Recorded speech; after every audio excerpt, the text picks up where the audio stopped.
One One Piece. All right, so I'm going to Piece. start off by saying the dedication. The dedication right now. I'm sitting in a hospital bed. I had a surgery. I won't go He's further alive. into that. What? He's alive. I'm alive, and you know what? One Piece is the He greatest importance. he finally cracked and got that gender change surgery. Now we're getting married. Ah. No, see, I'm gonna put up a picture of me in the hospital bed, and I am not nearly as hot. Like I still look like a dude. There's no tits, so unfortunately, deconfirmed. It'd be fun There's though. I'd love to wake up with some tits and just start jiggling them around.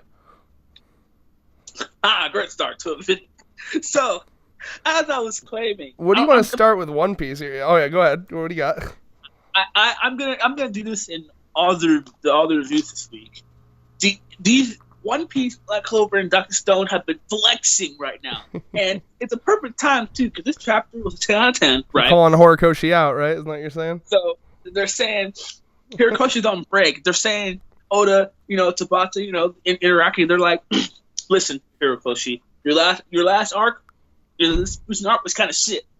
So before you go, this is how you flex. This is how you flex on Shonen Jump right here. You know what it is? It's you remember that scene at the right before they go into Greed Island where Killua was learning his electricity nen and Gon's having a problem with learning his nen, and then Killua was like, "You better hurry up, Gon, otherwise I'm gonna leave you behind." That's what all these other authors are doing. Like, "Oh, Horikoshi, I see you tripping and stumbling over there. You better hurry up, or you're gonna fall behind."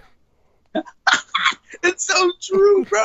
Someone needs to make that meme. I might do it. All right, so we start off with the Big Mom Pirates. I'm like, oh, okay, we're going here.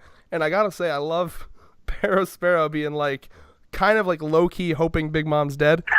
Yeah, bro.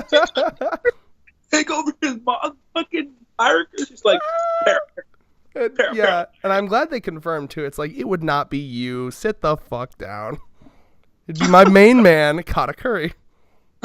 So I think it's confirmed that Katakuri is not with them. And I was thinking about it. Definitely. I think it makes sense. Right? Because you can't just leave your territory undefended. Oh, 100%. They got to leave their second strongest dude at Totland, 100%.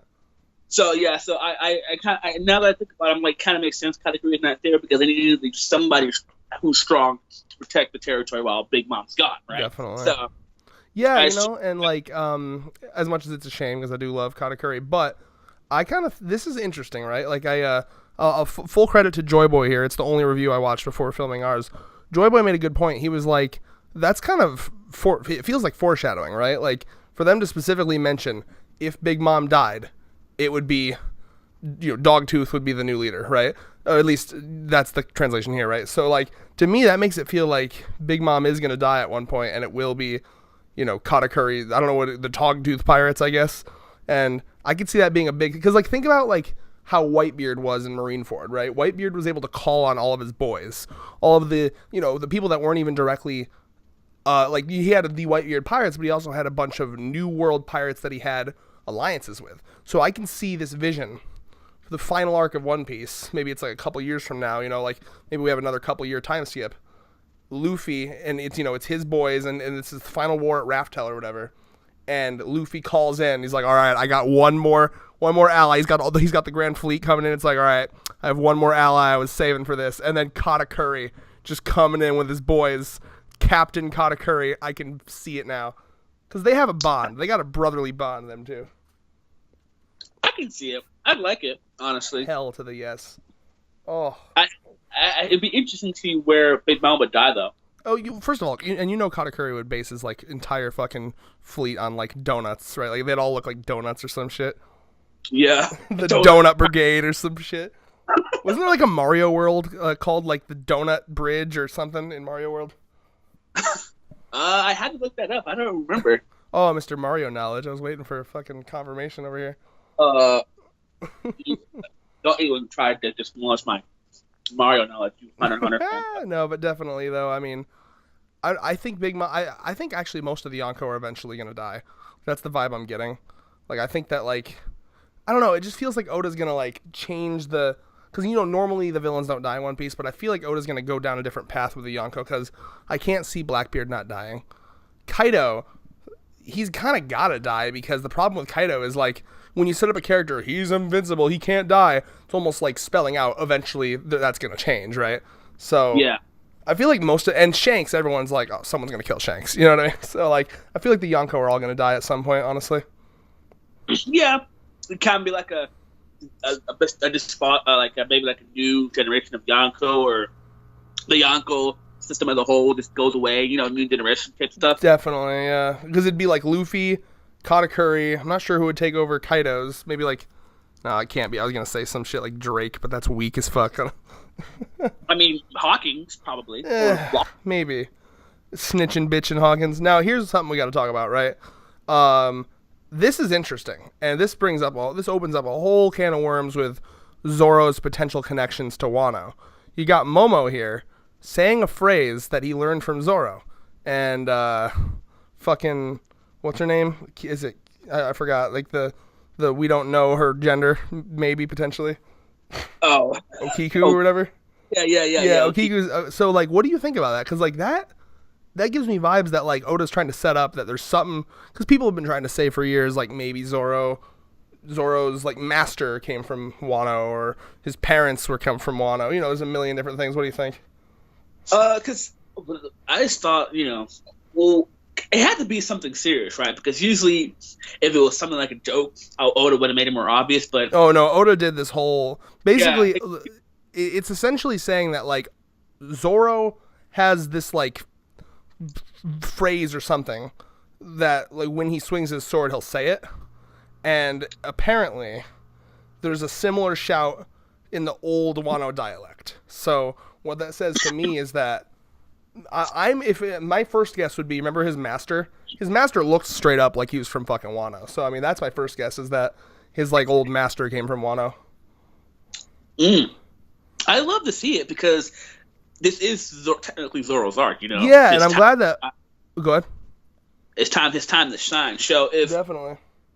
My curiousness is what does your translation say? Because he's saying snatch. Yeah, same. Manga stream is snatch, which is very strange. Snatch.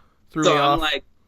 I'm like, what does snatch mean in in their dialect, right? Like thievery, something negative, but like maybe it's like something like Morse code level or something like. It's very strange. Like it threw me off. Like I think that there might be some sort of disconnect between like Japanese culture and our understanding of it, because it seems to just be some meaningless thing you yell when you swing the sword. But I'm not too sure. I mean, obviously, there's little things like this in Japanese culture. Think like us from Hunter x Hunter, us, like they got a bunch of them like that. So I imagine I don't know if snatch itself is going to mean something huge. I think it's more just to kind of show or hint at, hey, Zoro might have some sort of connections to Wano. And I'm glad Oda's doing this, because people have kind of been like, hey, we want this to be Zoro's arc. Where's Zoro information? And honestly, hilariously, Sanji has been scooping up all the fucking spotlight, which I love. now. Oh boy. And another thing we get, which I'm happy for, is we get a map. And I love me some maps. Whenever I love the maps, and I love that shit. I was like, oh yeah, we finally got a map of everything. Oda is a master of geography, and Tekken always points this out very well. But like Oda is so good at laying out islands and making them feel realistic, and I immediately love what they did with the whole like they're separated by such thick rivers that each chunk's climate is different. I love that shit, because that makes the whole island feel so much more vast. The fact that like each different area has different climate, so you see snow in some of the areas, desert in some of the other ones. I always love that shit, because it kind of reminds me of when they first went into the Grand Line, and like Nami had to understand, oh, each island can literally switch from climate to climate. Like we could be at a summer island and then literally sail to a winter island within like a day. I love that shit about One Piece. Oh yeah. Brought back the old One Piece. You can tell how it's moving along quite nicely when we get a map. Oh yeah, this chapter, because Oda's fucking favorite thing ever. Just give it fucking 10 chapters. There'll be that thing where Oda introduces a chapter and it's like, here's where Luffy is on the map. Here's where Brook is on the map. But you know how many times he fucking the anime always loves that. Every fucking episode would start out with like the fucking map and like here's where everyone is. Especially Punk Hazard, where it was like they're running away from the slime creature now. Here they are. That's a trope in one. That is a Oh, Oda trope. loves the map and splitting up the entire crew around the fucking area. It's hilarious. I mean, it's because that's one of the reasons why Oda's so good at having a large cast of characters. He knows Oh, how he knows to how to manage use them them for all. sure. Yeah, unlike Don't My do Hero it. Academia and the Promised Land. Oh my god. Also, there's so many things to talk about in this chapter, right? So another thing we got to talk about is Big Mom just fucking smacking around this croco shark or whatever the fuck they call it. The Croco Sharko. And this obviously kind of like, first of all, this thing's huge. Like it's like fucking ginormous because like Big Mom looks like normal on it. And this kind of calls back to, remember Big Mom's original flashback where she just beat the fuck out of a bear? Yeah. Like it kind of just called back to that. And Big Mom straight up just thirsting for that chopper meaty flesh right now. She's wanted it. She's wanting Chopper. No, I love that it's twice too, because you see it and then it happens again where she's like, it's pretty far, isn't it? Bro, and it's something that Chopper says. So apparently her hat has amnesia too. Well, no, I mean that was obvious. Like when she was knocked out and waking up, Napoleon looked confused too. So people were like, "Oh, this makes sense because all of those soul objects, Yeah. they're made from her soul." This happened. Remember when she was originally in her hunger pangs in the Whole Cake Island arc? They tried to shoot the cannonballs, and they weren't able to. Like they didn't do what they weren't working right because Big Mom was in a weird emotional state. So it's clear to me that her apparel, the Napoleon and Zeus and Prometheus. Well, now see, Zeus is an interesting case. That's a lot. So there's something to talk about there. But like, at least Zeus, or at least Prometheus and Napoleon, don't seem to have their memories. But I wonder if because Zeus was disconnected from Big Mom and with Nami, if he was somehow not affected by the amnesia, because he seemed to be exactly the same with Nami. Yeah. So it could be like it's interesting. There has to be some type of level of we have to do. I mean, Zeus could definitely like be the missing key to get her memories back. I could see Zeus kind of like seeing Big Mom going up to her, and then like Zeus kind of reconnecting with her soul, like brings all her memories back. Maybe. Yeah, I could see it. Let's see here.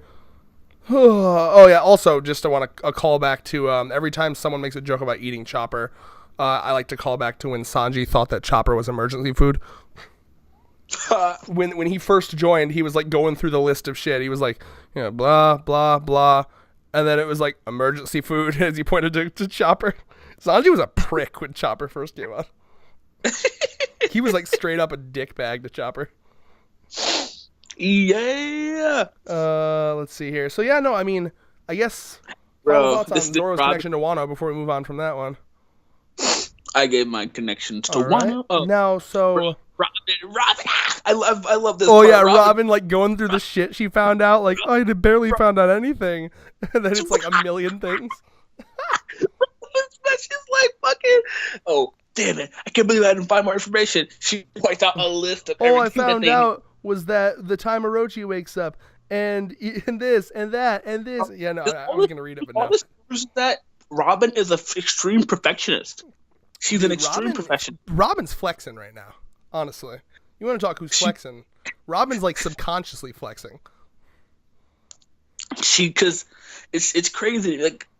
Like this is one of the first times I've actually seen Robin, be this type of this type of essential personality. Oh, it's definitely an interesting side to her character that I was glad to get, because you're right. I mean, it shows, and it does make sense, because like think back to what Robin's been through. Like she's always kind of strived for like perfection in her jobs. I mean, she's always kind of been like the covert person. So it makes sense that I think she was going in with the intent to find a poneglyph and didn't want to accept anything other than that, Mm-hmm. It's like even though she like succeeded, she could kill Orochi and Koshiro. She's like, damn it, I didn't find the poneglyph. Mission failed. All I did was find the One Piece. Oh my god. Now, I'm trying to find. So Brook MVPs yet again, because it looks like Brook in his soul form found the room. He did find a poneglyph. It wasn't the Rio poneglyph, or I think, am I saying that right? The one that, because obviously there's the red poneglyphs that lead them to where Raftel is. And they're thinking that that one's probably on Onigashima, Kaido's personal island. But Brook did find a poneglyph, which is interesting. So remind me, are the red poneglyphs so if I'm remembering correctly, there's, I think it's 3 or 4. I can't remember. It's either 3 or 4 of the red poneglyphs, and when you get all of them, it gives you like coordinates on like where Raftel is. Yeah. Okay. So then, and Big Mom has one. Kaido has one. I think it's 3 because no, it is 4. It is 4 because no, there was one on Zoe.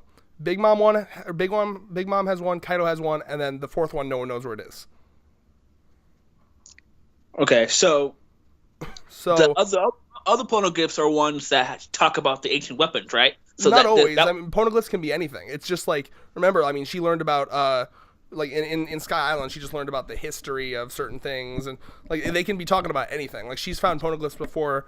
They don't all talk about the ancient weapons. They could just be any history, period.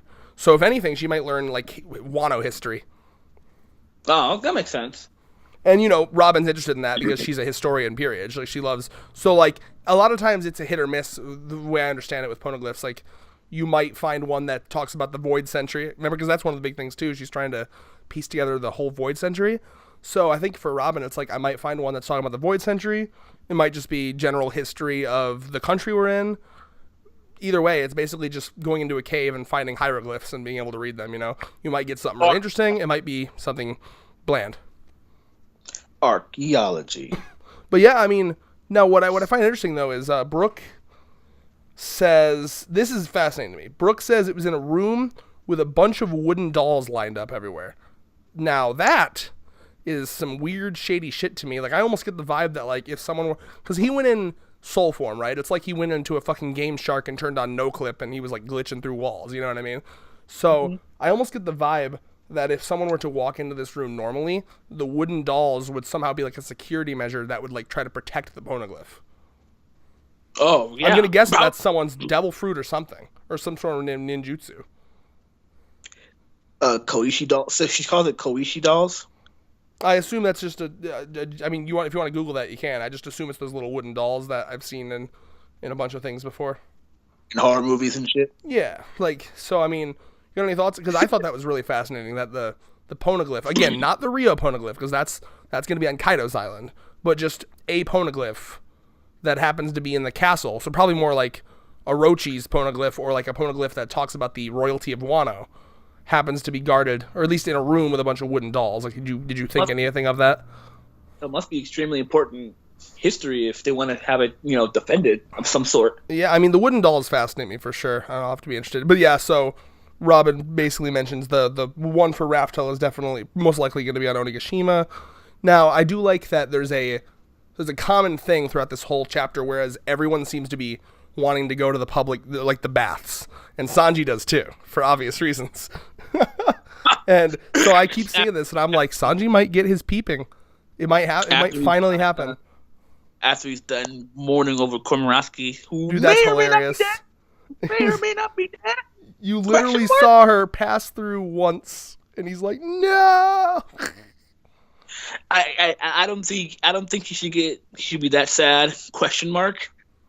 She's not dead. Question mark. I mean, we don't know. It's hard. It's hard. Oda is confusing with deaths. No, okay? it's not gonna. She's not gonna be fucking dead. Bro, you know, I will not. When it comes to One Piece, I will not assume anyone's dead until I see fucking body. I want to fucking I still don't even know if I should believe fucking Pedro's dead. Like, I want to, but like, who the fuck knows? He could like, that could be a fucking like cliffhanger at the end of like chapter 1000. Like, here Pedro on the fucking hilltops of Wano. Bro. Can you imagine? Pedro just comes in like a Zoe army from Big Mom's. Oh, Pedro as a fucking homie. What if Pedro just sneaked on the Big Mom pirate crew and he's at Wano right now? A lot of people are wondering what's going to happen with Jinbei. I mean, like, some of the theories I hear with Jinbei is that he's going to come back as, like, a homie. Ooh. Weird shit, bro. I mean, it could be anything. Rest. I need my boy Jinbei. He cannot die. I need him. Who would you rather die, Jinbei or Law? Don't ask such blasphemous questions. One of them has to die. Why can't it be Usopp? Because he's got to go to Wano, or he's got to go to Elbath first. So he sees Elbath in sight. Boom. He sees Elbath and his heart stops from the pure epicness. No, but here's what's interesting. They got some like really portable Den Mushis here. Like, that's interesting. Like we're talking like secret agent level fucking Den Mushis right now. Like it's just like, and I think I'm gonna guess Oda introduced those so that they could do more like stealth shit with the Den Mushis. But like it's kind of it's interesting. You can add that to the wiki. It's like a whole new maybe species because they usually say it's like there's many different types of Den Mushis, and so I guess maybe this is a Wano specific one.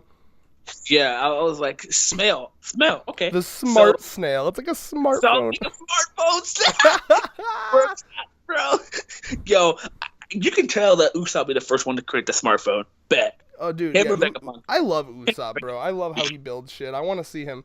You know what? Do you think Bro, we're ever going to see... Go ahead. Theory. Usopp gets trained by Vegapunk. Disgusting. Get out of here.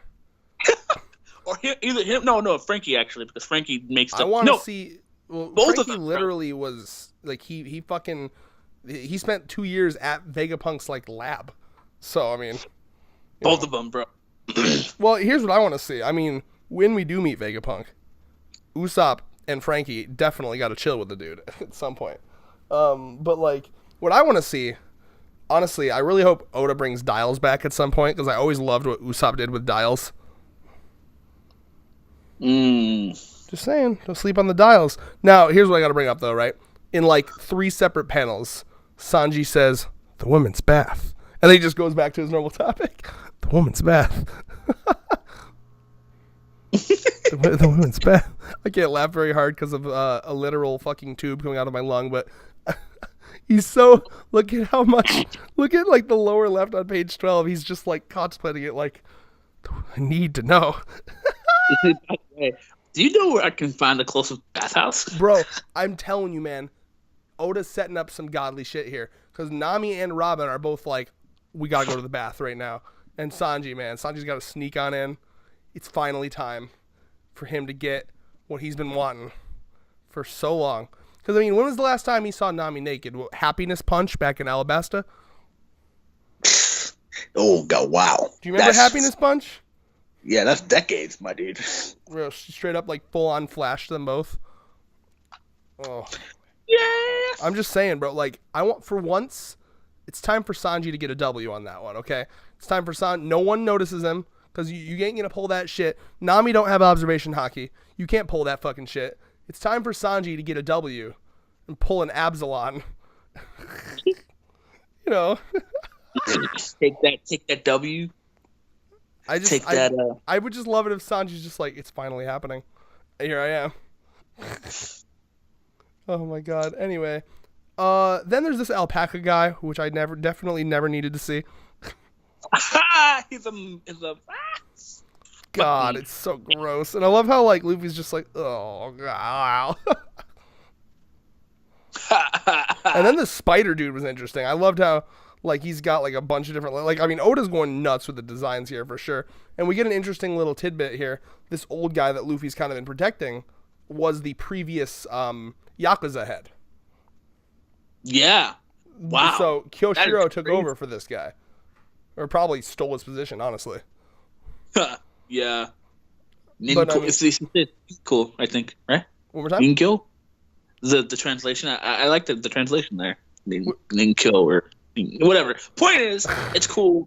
This guy is because he kind of like Luffy really gained his respect. He's just like he reminds me of the old days of Wano when people were just heroic and they sacrificed their own shit to be heroic, and like that's awesome. He's just thinking back to a time when Wano was filled with great people, and Luffy reminded him of that, and I thought that was really genuine. Luffy, because man, Luffy is that nigga. Luffy is that person that is walking down the street, just passing by him, just makes you want to like him. Oh yeah, he's just a likable. I'd be friends with Luffy. Like, 100%. you cannot act like you wouldn't be friends with, like, chilling with Luffy, eating some food, going to Applebee's and shit, bro. Going to That'd be Applebee's, bro. Luffy would tear the fucking Applebee's apart. You can't go anywhere in public with Luffy that involves food, man. It would not be good. I'm just saying. Now, what I love though is that like you can tell how bored Luffy was. So like when this old guy needs help, it's almost like Luffy's like, "Oh, thank God! I need." He's like running over there, smiling, like, "Yes, something to do." Body slam. Jeff Hardy. This man. Look at he's smiling the whole way. He's just like, "Yes, I have something to do." Bro, I need some fucking. I need when you feel better, bro. I need you to Photoshop Jeff Hardy's face on Luffy, and then Photoshop, some one of Jeff Hardy's like best opponents. On Randy Orton. Like, Randy Orton. Randy Orton, and then just have the theme play. Oh my God! Now let's talk. Here's the big deal right now. Queen is here. And he's fucking riding on some shit. I mean, Queen is interesting. Like, bro, is it time for Luffy to get his second L? Because I mean, he's still sea stone handcuffed right now. What the fuck's he gonna do? It's Queen. This guy should be like Katakuri level. So I mean, I'm just saying, like Oda, you best not. Don't fuck up your power scaling now. Queen's got to be fucking. He's got to be a killer queen. Let's just say. Killer queen. But I don't know. I forgot. I don't know if we mentioned this or not. But did you translation to the Eustace Kid escaped the prison? Yep. I was gonna cycle back and mention that. So yeah, Kid. That's insane. Like I gotta give Oda massive props for like super subverting my expectations, and I think everyone's, because everyone was like, "Oh, they're gonna escape together," and then off screen, Kid just escapes. Like, who helped him? Like I'm very curious if it's a plan. Like, I wonder if Raizo, because I know Raizo was gonna originally help Luffy escape, so I could see potentially, there was like some complications with getting Luffy out, but maybe something involving Kid's magnetic power helped Kid escape. So maybe there was a thing where it was like. Luffy was like, okay, we can't get me out, but with his magnetic power and your whatever, we can get Kid out, and then you guys can do this thing to get me out. I could totally see that going down. Bro, that is crazy to me. Maybe even saving his grandpa is part of his plan, because he's happy as fuck right now to fight. So maybe like a distraction. He's happy as fuck. Because it's just bad timing at this point too. Why is my ear on right now? It's just bad timing at this point, right? Because it's clear that Luffy has a plan, because these motherfuckers diving in Jeff Hardy style, and then Queen coming in. So, because honestly, maybe Queen might come in because they heard Eustace Kid escaped. Well, yeah, I imagine. I mean, they clearly think that, because Luffy and Kid were spending a lot of time together, enough to be on the fucking cover of that last volume cover, just kind of like button heads. So I imagine that, I mean, it's clear that they think that Luffy did some shit. They're like, you were talking to him the most. What the fuck did you do, Mm-hmm. So I am curious. I don't know. There's a lot in this chapter, but I guess I did want to mention one thing too. I'm curious how you feel about this. Once again, and I know a lot of people are mad salty about this.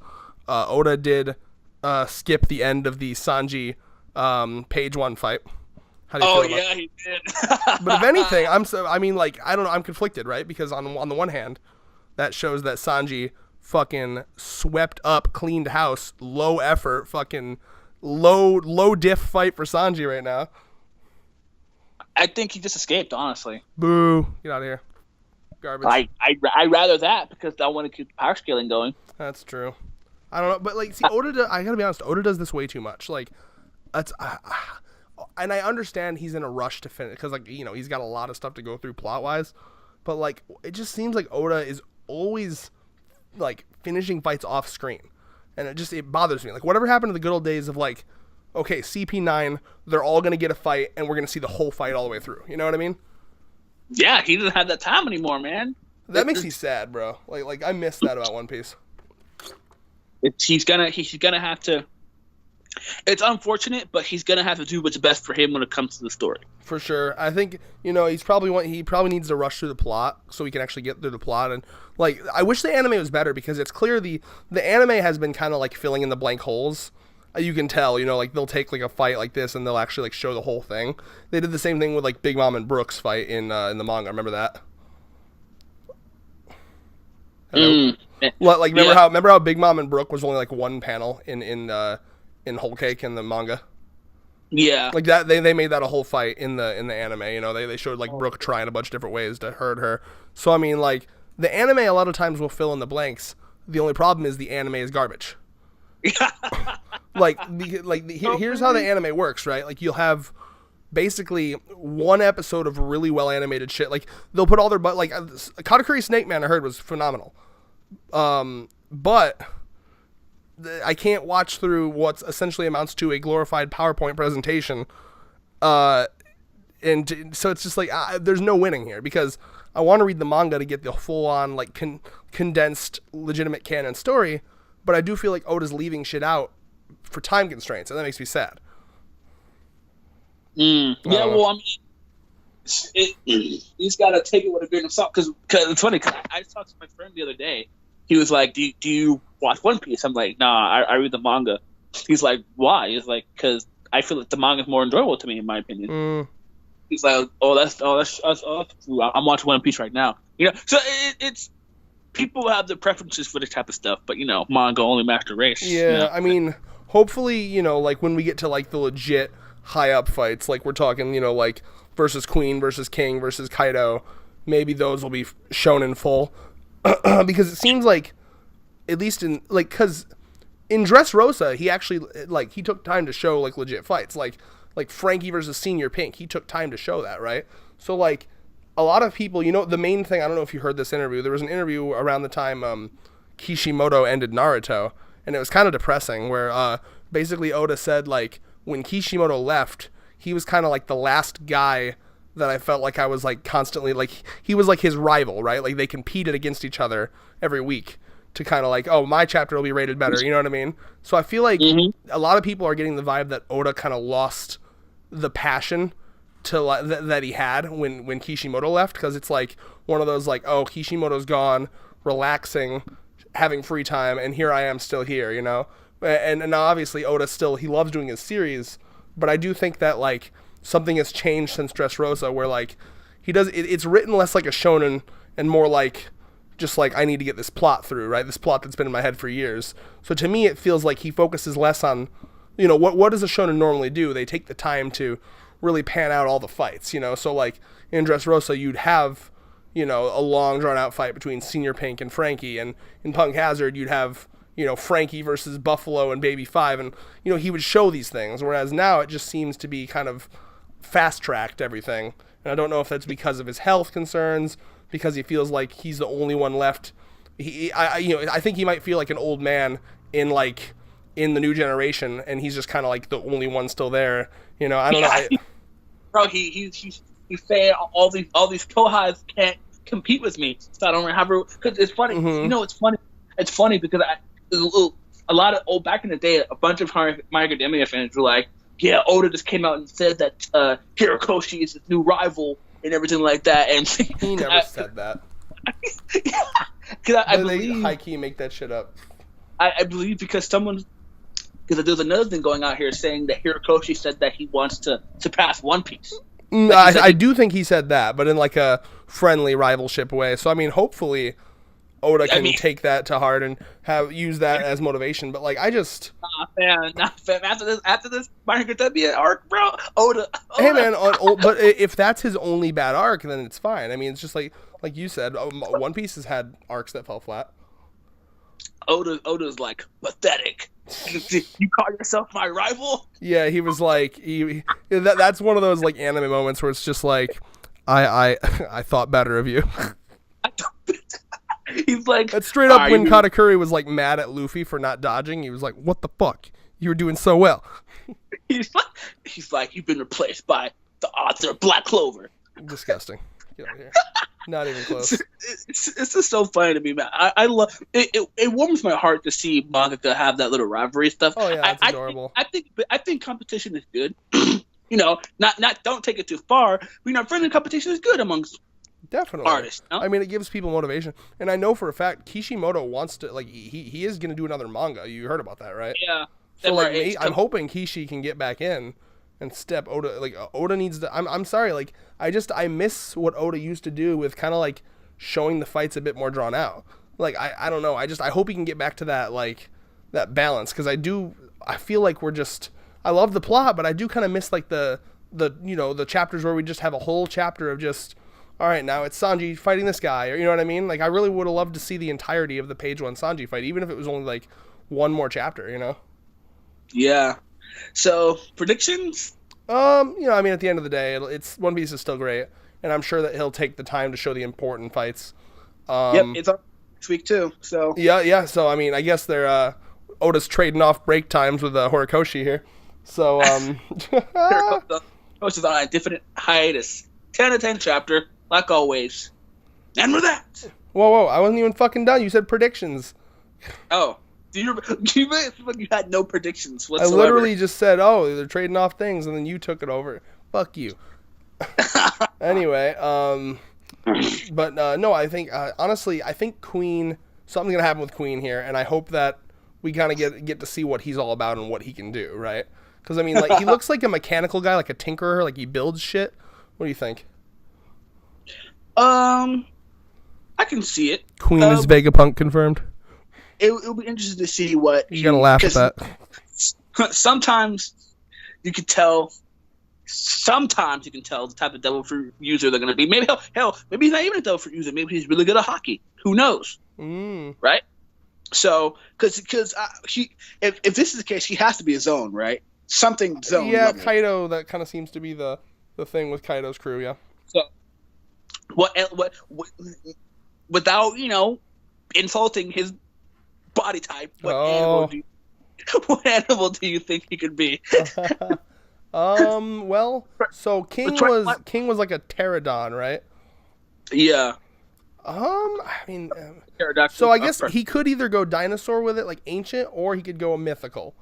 A lot of people were looking at his hair and thinking some sort of scorpion thing, maybe, but I don't know. Scorpion. I don't know, man. It's hard to I don't know if I have a fucking prediction for Queen. He's a strangely designed. Is he Nakama as well? I don't know. He's got lipstick, I think. Look at the lore. He's part of what's her name's? Ivanka. I don't know, man. I don't know. I'm interested for sure. Queen, it was definitely one of those things where when they showed King and Queen, I was more interested in Queen. Because Queen was Queen, that's Oda's going to go weird with Queen, I can tell. So I'm excited to see how this goes for sure. I think we'll see some abilities for Queen, and but I have no idea what they could be. So yeah, for me, that's it. And with that, peace. Peace. Woo.